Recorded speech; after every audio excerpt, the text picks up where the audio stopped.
Ikaw si Carolina Astor na nagtatrabaho noon sa resort sa Mindoro. At ikaw ang pumatay kay Joy. Ano nangyari dito? My friend, listen to me. No! You listen. Kung hindi ka titigil, hindi si Lorena kundi ako magkasampan ng kaso sa'yo. Pagsisisihan mo na hindi ka nakinig sa sasabihin ko. At sigurado rin ako, pag dumating yung time na yun, ibang tao na i-demand. Babalik tayo ng Mindoro. Uuwi tayo. Babalik tayo sa resort. Are you asking me to fly to Mindoro? Kausapin mo lahat na nakakakilala kay Carolina Astor at dalhin mo sila sa akin. Ako po si Ana, yung resort manager kung saan namatay si Mrs. Joy Santos. Ako naman po si Roda. Ako naman po yung ninakawan ng nanay ng Carl. I'm an old friend of Miss Ana Lopez. Siya pa rin ba yung manager dito sa resort na to? Yes po, ma'am. Pero wala po siya dito ngayon. Pamanila na po siya. Sayang nagkasalisi po kayo. Carolina Astor? Tristan! Hindi ba't ikaw yung inaakusahan na pumatay kay Mrs. Joy Santos? Eto, siya ba si Carolina Astor? Siya po. Wala ka ng kawala, Lorena Herrera. Carol, makinig ka muna. Huwag niyo akong iwasan. Dahil alam ko naman na hindi ka mong pumatay kay Mrs. Joy Santos.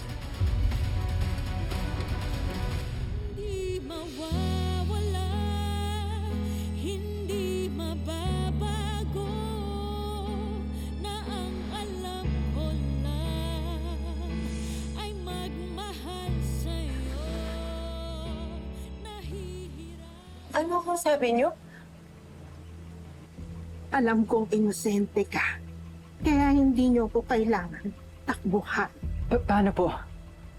Bakit niyo nasabing inosente si ate? Pag-usap tayo. Meron akong importanteng sasabihin sa inyo. Hindi naman sana po siya. Janeline, Ay, pupunta ako ng bangko mamaya. Magkano ulit yung kailangan mo para sa tuition ng anak mo? Ay, hindi okay na po, sir. Nakapagpadala na po ko sa kanya. Okay, sige. Just let me know next time, ha? Opo, sir. Thank you po. Ingat po, sir. Saan ka naman kumuha ng pera, Aber? Kay Ma'am Ronnie, bakit?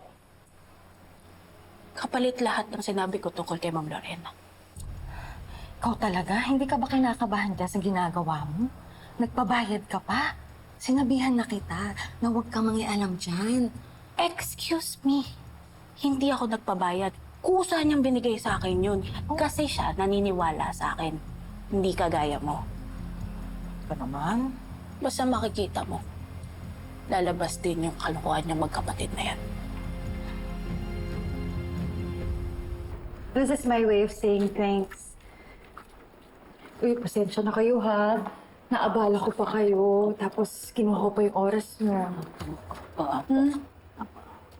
Tsaka, sana kapag nabuksan uli yung kaso ng kaibigan kong si Joy, sana willing kayong tumistiko. Ay, opo.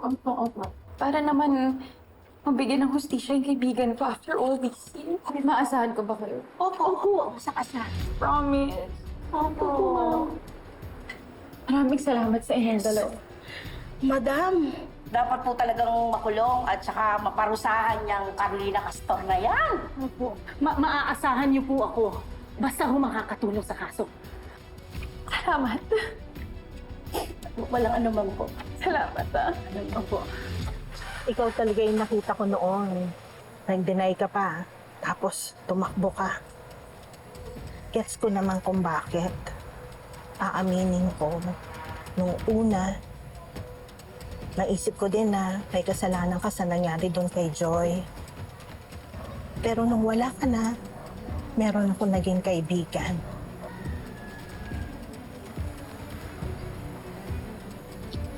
Nakita raw niya ang buong pangyayari, Carol. Sa kanya ko rin nalaman na hindi naman pala ikaw ang nakapatay. Ate Marge, sino po yung nakausap ninyo? Saan ko po siya makikita? Kailangan ko po siya makausap.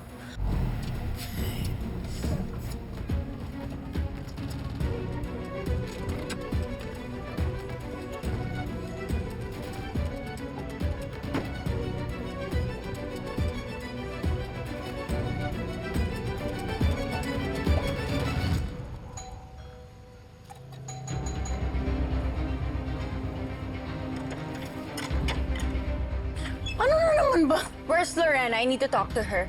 Wala siya dito umalis. Guguluhin mo na naman ba? Sige nga, kung talagang umalis siya, anong oras siya babalik? Di namin alam kung kailan babalik. Tsaka, bawal ka dito, di ba? Kahit nandito yon, hindi ka rin haharapin nun kasi magagalit si Wilfred. Well, tell that Lorena that I'm giving her until tomorrow to contact me. Kahit bigyan mo siya ng 10 taon, hindi ka nun kukontakin. Really? Then tell her na kapag hindi niya ako kinontak, ipapakita ko kay Wilfred lahat ng nakuha kong testigo na magpapatunay na siya talaga si Carolina Astor.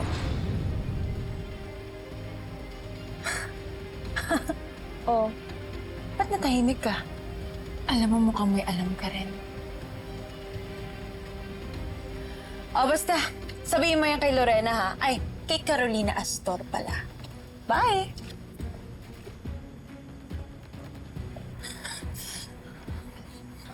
Kung talaga nasaksihan niya yung nangyari nung gabing yun. At nililinis niya yung pangalan ko, mas lalong dapat ko siyang makilala. Si Mang Dolpo, Carol. Naabutan mo pa siya sa resort nung nagtatrabaho ka doon. Natatandaan mo ba siya? Siya yung hardinero. Excuse me po. Ma'am. Sir, nakita niyo ho ba si Ma'am Ana? Nandoon ko po nakita kanina eh. Papunta ng game room. Sige ho, salamat po. Mang... Dolpo na lang po. Dolpo na lang ako itawag mo sa akin. Si Mang Dolpo, yung lagi pong nakasombrero? Oo, siya. Naging kaibigan ko siya nung nagtrabaho ako sa resort. Nang minsang nagkainuman kami, may mga sinabi siya nung lasing